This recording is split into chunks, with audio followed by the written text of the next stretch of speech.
On the morning of March 12, 1842, in the attic workshop of Notre-Dame de Paris, a stonemason named Henri Lacombe discovered something that contradicted every architectural manual he had consulted in 23 years of cathedral restoration.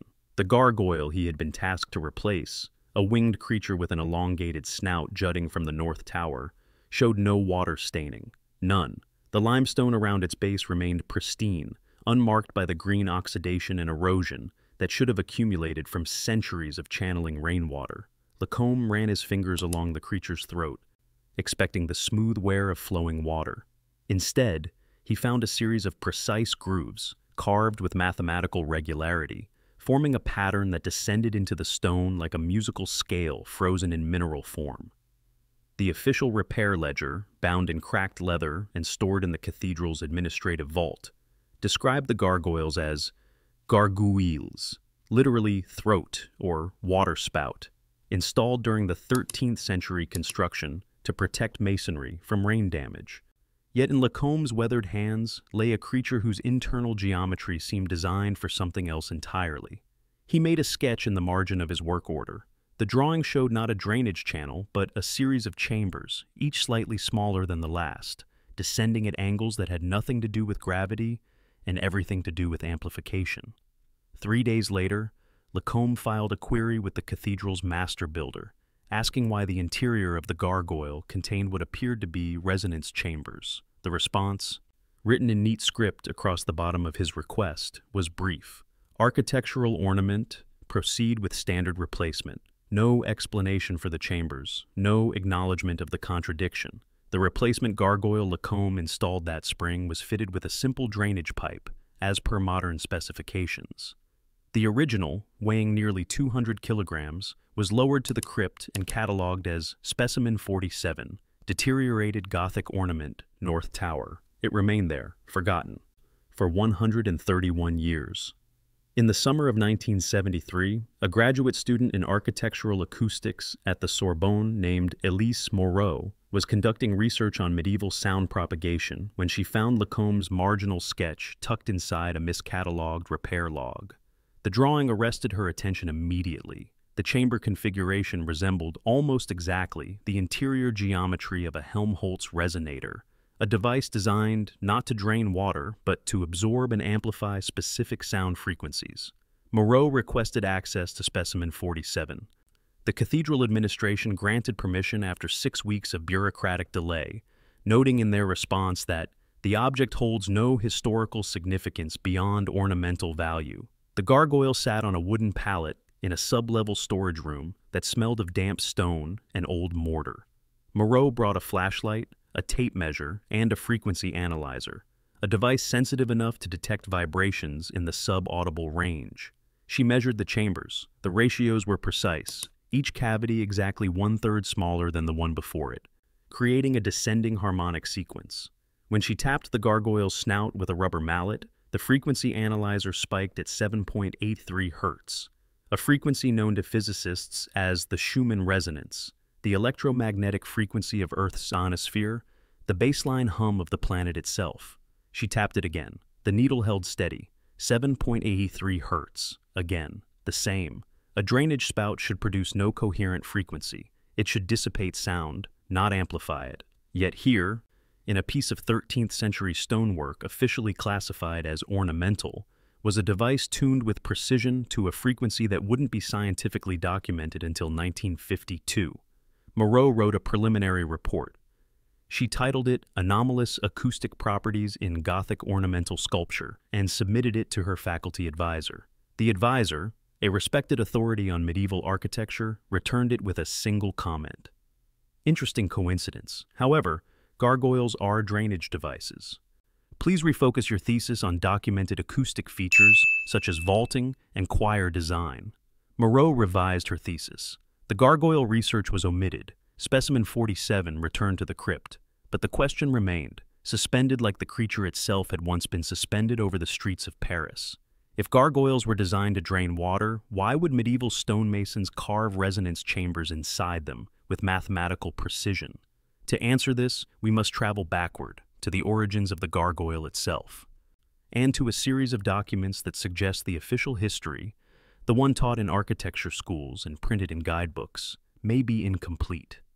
On November 8, 1163, construction began on Notre-Dame de Paris under the direction of Bishop Maurice de Sully. The cathedral's design, like that of most Gothic structures, was credited to divine inspiration and the genius of master builders whose names history has largely forgotten. But in the margins of a surviving construction ledger, housed in the Bibliothèque Nationale de France, there appears a notation that complicates this narrative. The entry, dated April 2, 1220, records a payment of 12 livres tournois to Guillaume le Sonneur, Guillaume the Bell Ringer, for consultation on the placement of stone watchers. Stone watchers, not gargoyles, not drainage spouts. Watchers. The distinction matters. A watcher observes, a watcher detects. A watcher, if designed correctly, resonates. The same ledger, 14 pages later, records the delivery of 43 carved figures, each fitted according to the measurements provided by the bellmaster. The bellmaster, not the mason, not the architect, the bellmaster, the individual responsible for tuning the cathedral's bells to specific frequencies, for ensuring that the sound produced by those massive bronze instruments could be heard across Paris, could call the faithful from miles away, could vibrate through stone and bone and air. Why would the bellmaster be involved in the design of drainage spouts? In a separate document, a letter from Bishop Guillaume d'Auvergne to the abbot of Saint-Denis dated September 3, 1228, there appears a curious phrase. The watchers have been placed according to harmonic law, each positioned to capture the voice of the bells and return it to the people below. The letter continues, as sound ascends from the choir and descends from the towers, the stone figures collect and release it in measured breath, so that even those at great distance may feel the presence of the divine. Capture and release, measured breath. These are not the words used to describe drainage. By the mid-13th century, gargoyles began appearing on cathedrals across Europe. Chartres, Rennes, Amiens, Cologne, Salisbury. Each featured the same elongated snout, the same jutting position from tower or buttress, the same grotesque form. The official explanation, repeated in architectural texts from the Renaissance onward, states that gargoyles were functional. They projected water away from the building's facade, preventing erosion. This explanation is not entirely wrong. Some gargoyles did channel water, but it is incomplete. In a technical manual written in 1357 by the master mason Villard de Honnecourt, recently rediscovered in the archives of the Musée de Cluny, there appears a diagram labeled La disposition des gardiens de fréquence, the arrangement of frequency guardians. The diagram shows a cathedral's west facade, with gargoyles positioned at pristine intervals. Mathematical annotations indicate angles of projection, 15 degrees, 30 degrees, 45 degrees. Below the diagram, a note. Each guardian must face the corresponding bell. When the bell sounds, the guardian receives and disperses the tone, so that the sound does not gather in one place but spreads as a net over the city. A net of sound. Not water. Sound. The implication is radical. Gargoyles may have been designed as a distributed acoustic network, a medieval sound system engineered to amplify and direct the frequencies produced by church bells across urban landscapes. If true, this would mean that every major cathedral in Europe functioned not just as a place of worship, but as a broadcasting device, a technology for projecting specific frequencies into the bodies and minds of populations below. But why? What effect would such a network produce?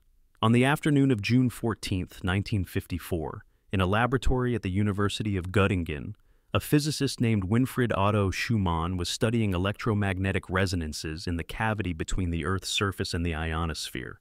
His calculations revealed that this cavity resonates at approximately 7.83 Hertz, a frequency so low that the human ear cannot consciously perceive it, but one that the human body can feel. Subsequent research demonstrated that 7.83 Hertz corresponds to the alpha brainwave state, associated with relaxation, meditative awareness, and heightened receptivity. Schumann's discovery was published in 1952. The medieval bellmasters had no knowledge of electromagnetic fields or brainwave states, yet they built structures that, when analyzed with modern instruments, produce and amplify this exact frequency. In the winter of 1981, a researcher named Dr. Armand Toussaint conducted an experiment at the Cathedral of Chartres. Using sensitive microphones and frequency analyzers, he recorded the sound produced when the cathedral's largest bell, La Pèlerine, cast in 1520 and weighing 6,000 kilograms, was struck at noon. The bell's fundamental tone was E-flat, vibrating at approximately 155 Hz. But Toussaint noticed something else. A subharmonic, a frequency beneath the audible tone, pulsing at 7.8 Hz. He traced the subharmonic to its source. It was not coming from the bell itself, but from the gargoyles. When the bell sounded, the gargoyles, positioned around the bell tower in a circular arrangement, began to resonate. The chambers inside the stone figures, those grooves Lacombe had found in Paris a century earlier, were amplifying the bell's lowest harmonic and projecting it outward. Toussaint measured the effect at street level. The 7.8 Hz frequency was detectable up to 300 meters from the cathedral. Anyone standing within that radius would be immersed in a field of infrasound, inaudible but physiologically active. Toussaint submitted his findings to the French Academy of Sciences. The paper was reviewed and rejected. The official response stated, "While the measurements are intriguing, the conclusion that medieval architects intentionally designed acoustic resonators is speculative and unsupported by historical evidence." No mention of Villard de Honnecourt's diagram, no mention of the bellmaster's consultation fees, no mention of Guillaume d'Auvergne's letter describing gargoyles as devices that capture and release sound. The paper was filed. Toussaint's research ended. The gargoyles continued to be described in textbooks as drainage spouts. Yet the evidence persists, scattered across archives, encoded in stone, waiting in the margins of forgotten ledgers. On August 19, 1889, during renovations at Reims Cathedral, workers discovered a sealed compartment behind a gargoyle on the south transept. Inside lay a bronze sphere, approximately 12 centimeters in diameter, suspended within a wooden frame. The sphere was hollow, and when shaken, it produced a faint rattle. X-ray analysis conducted decades later revealed that the interior contained small metal beads arranged in a specific pattern, a pattern that, when the sphere was rotated, created a rhythmic vibration at regular intervals. The object was catalogued as a medieval devotional rattle and displayed in the cathedral's small museum. No further investigation was conducted. Yet the sphere's construction suggests a more complex purpose. The beads were not randomly placed. They were positioned to create nodes of vibration, points where the metal would resonate at specific frequencies when subjected to external sound. In essence, the sphere functioned as a tuning device, a way to calibrate the gargoyle's resonance to match the bell's harmonic output. This implies intentionality, it implies knowledge, it implies a system. By the 14th century, the Black Death had swept through Europe, killing an estimated third of the population. In the aftermath, church attendance surged. People gathered in cathedrals not just for spiritual solace, but for something they could not name, a feeling of calm, of presence, of being held within something larger than themselves. Modern survivors of the plague, interviewed centuries later through historical records, often describe the experience of standing in a cathedral during bell ringing as entering a different world, a place where fear dissolved and a strange peace descended. What they were experiencing, perhaps, was not divine intervention, but acoustic manipulation, a carefully engineered frequency designed to shift brainwave patterns from beta, alertness, anxiety, to alpha, calm, receptivity. The gargoyles, positioned around the cathedral's exterior, would have created a diffuse field of infrasound, enveloping the congregation in a cocoon of low-frequency vibration. The effect would be subtle, undetectable to conscious awareness, but powerful in its cumulative impact. This was not deception. The medieval architects believed they were building structures that brought people closer to God, but their methods were not purely aesthetic or symbolic. They were acoustic. They were technological. They were, in a very real sense, broadcasting devices designed to alter human consciousness. The official narrative, however, remembers only the water. In March '96, a structural engineer named Thomas Keller was hired to assess water damage at Cologne Cathedral. While inspecting the northwest tower, he noticed something unusual. Several gargoyles showed no signs of water flow. The channels inside them were dry, with no mineral deposits, no moss, no staining. When Keller raised this with the cathedral's chief conservator, he was told that not all gargoyles were functional. Some were purely decorative.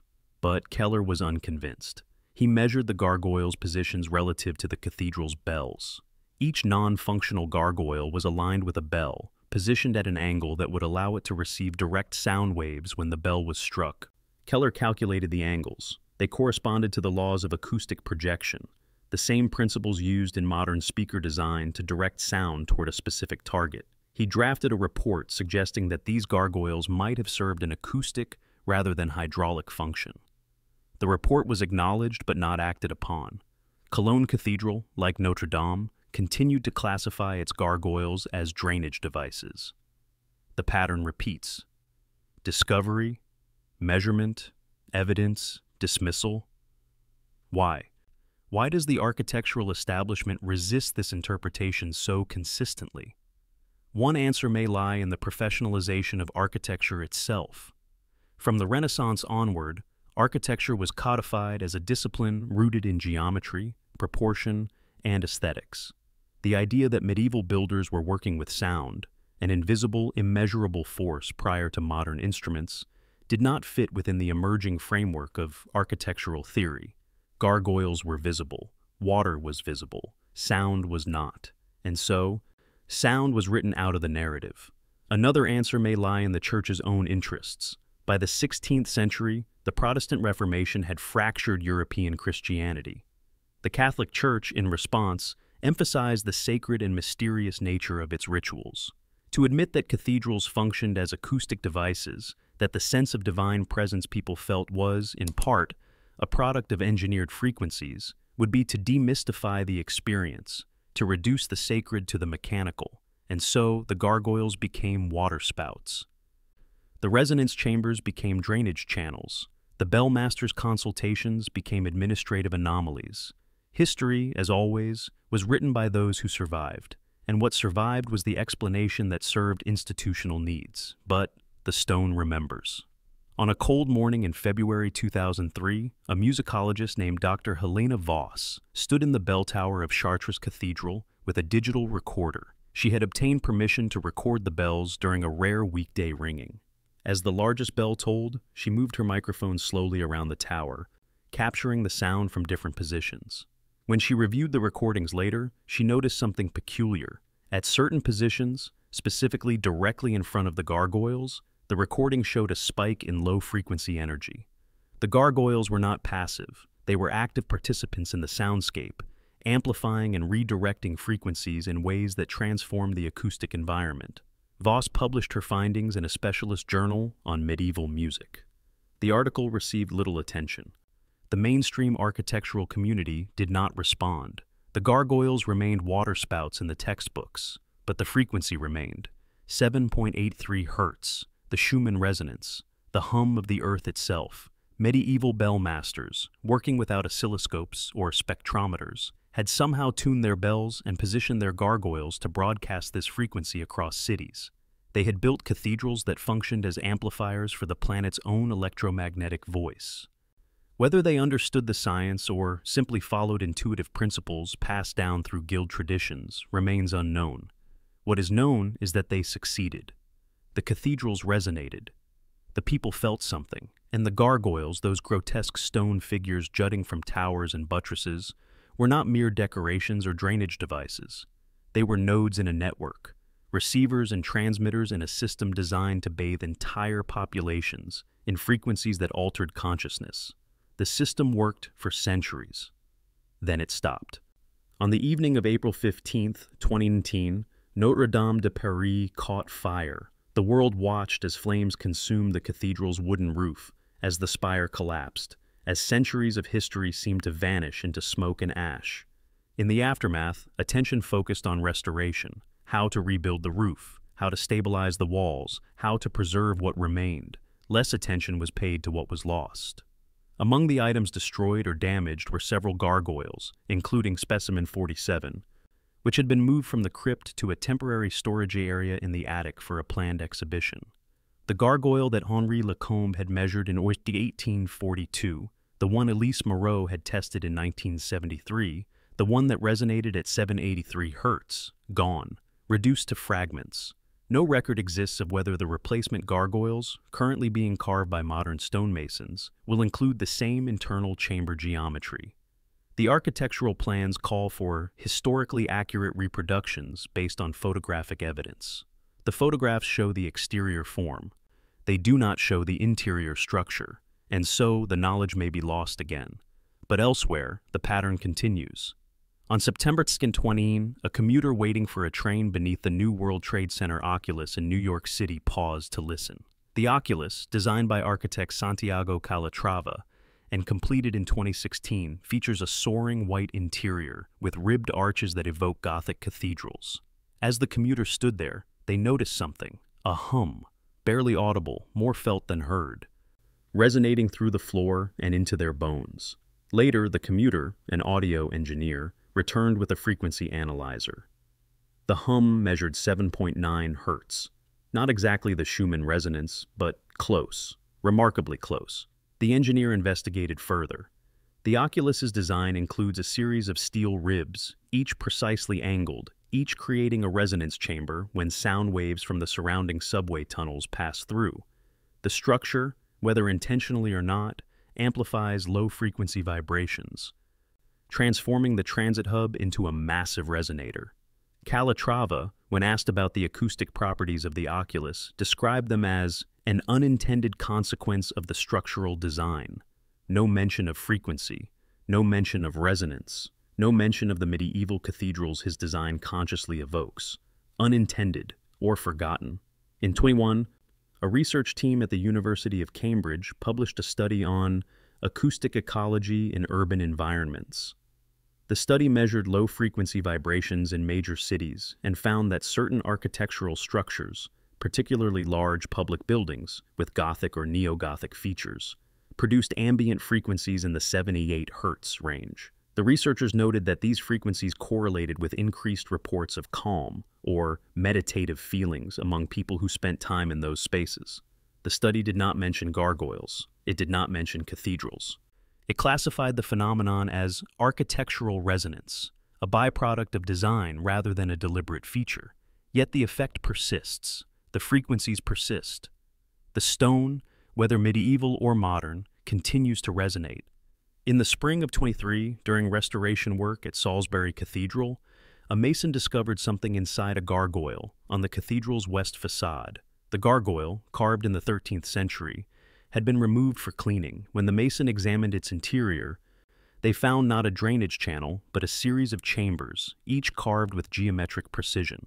The mason photographed the chambers and sent the images to the cathedral's head conservator. The conservator's response was brief. Interesting. Likely decorative carving by the original mason. Proceed with cleaning and reinstallation. The gargoyle was cleaned. It was reinstalled. No further analysis was conducted. The chambers remain, carved in stone, holding their geometry, waiting to resonate when the bells sound. If anyone listens, if anyone measures, if anyone remembers. Because that is the final layer of the mystery. Not whether gargoyles were designed as frequency resonators. The evidence, fragmented and suppressed though it is, suggests they were.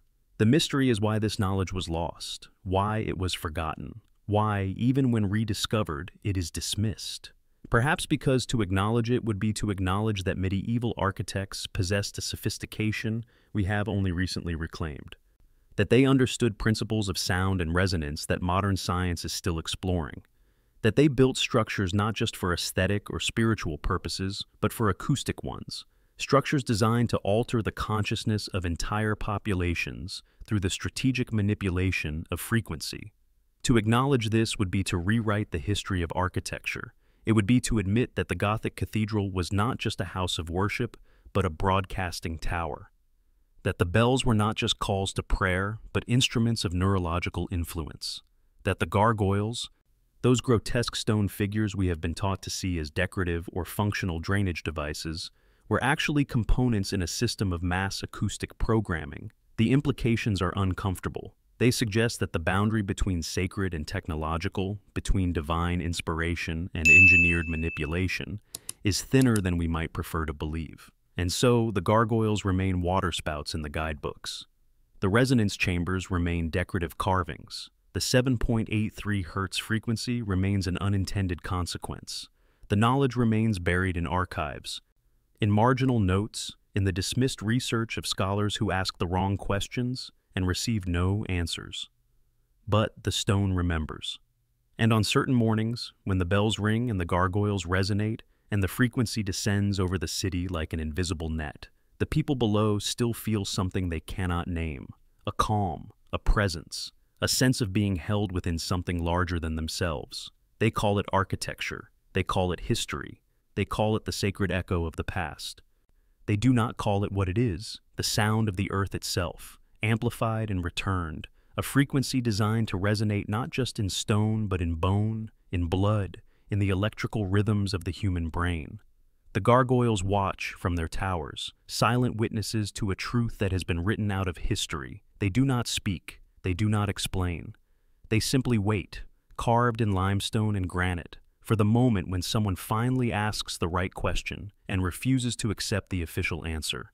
That moment has not yet come.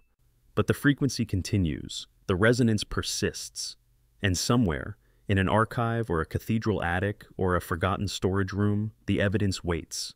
A sketch, a ledger, a bronze sphere, a series of chambers carved with mathematical precision into stone, waiting to be remembered, waiting to resonate, waiting to return the truth that history buried beneath the convenient fiction of drainage. If history is written by survivors, then the gargoyles survive still, projecting their silent frequency across centuries, across cities, across the space between what we are told and what remains, carved in stone, impossible to erase.